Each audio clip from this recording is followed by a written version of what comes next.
Hello, welcome back to our online Google Drawing pop icon artwork. Today what we're going to be doing is we're going to remove our photograph from our artwork that we've traced over with the cursor, and we will start adding color into our artwork to really make it our own.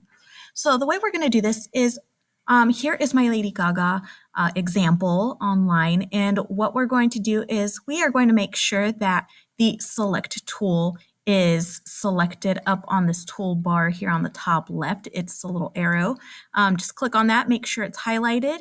You're going to click on your photograph and you're going to move it aside. You want to make sure once you move your photograph, you can kind of see your line drawing. I'm pretty satisfied with the way that this drawing came out. So I'm going to go ahead, and once I've said, okay, that looks great, I'm done, I'm going to make sure my actual photograph is highlighted. So my photograph has the blue boxes on each corner. And then I am going to click either delete or backspace on my keyboard, and that'll get rid of my photograph. Now, the next thing we're going to do is this is the fun part here, we're going to start adding some color into our actual artwork. So you will continue to use the select tool here to click on areas that you want to color in. The select tool will allow you to select separate sections of your artwork.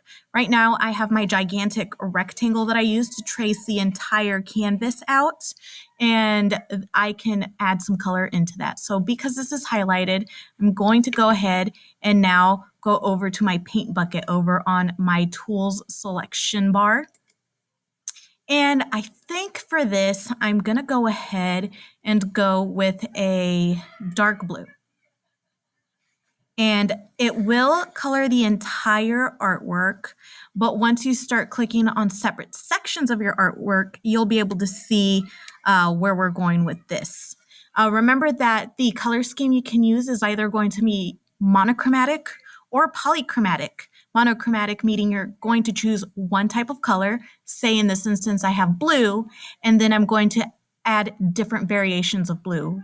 Light blues, medium blues, dark blues, to really add it into my painting or artwork here. Polychromatic would mean more like rainbow colors, which you could also do in this instance. So what I'm going to do is I'm actually just going to play around with the coloring of my shapes. I'm going to click on the hair here. There's a big shape of hair. I'm going to go over to my paint bucket and then click over on the lighter blue section, and I'll do that with the rest of my hair as well. And again, as I mentioned, this is basically the fun part of our artwork here. Let's see, I'm going to click on the face, and maybe the face I want to turn into a pink face, really make that pop out.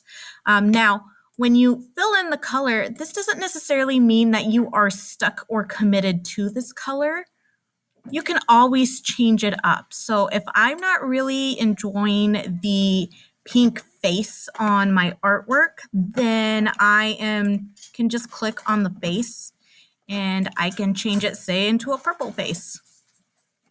And it'll change it right there. So you're not fully committed to the color itself. Let's say here I want to use a bright pink. I can change it up to a bright pink. And this is where tracing now our objects separately, so say the decoration on her face, I traced out separately from her whole face. That's where this comes in importance when it comes to creating this artwork. So I'm just going in and literally just adding whatever colors I think look fantastic on here. I'm not really fond of that color, whatever that turned it to, so I'm just going to go over to this. Oh, it looks like it's just coloring the eyebrow here, so I might just need to switch back over. Go back to the eyebrow. Oh, here, paint bucket. See, there you go. I was making a mistake there. I don't like that color. There you go. And you can go in and add as much color or as little color as you'd like. But this is how we fill in our face here. And I've traced out so many shapes that when I go to fill these things in, you can definitely tell that I've went in and done my separate pieces of shapes to really make them stand out. So again, you can play around with how colorful you want to make it. You can make it polychromatic, again, meaning basically rainbow colors, or you can choose to go the monochromatic route and choose one color plus its light colors. So say again, we have the dark blue in the background, we have the lighter blue in the hair, and then we have the very light blue in the highlights of the hair. So that is what monochromatic is there. I will show you my finished piece as a finalized piece in the artwork here. I'm just going to continue playing around with my colors until I am satisfied. Remember that the Google Drawing itself automatically gets saved. So if for some reason you click exit or your computer crashes, the last thing you did will be the last thing that is saved. So no need to worry there.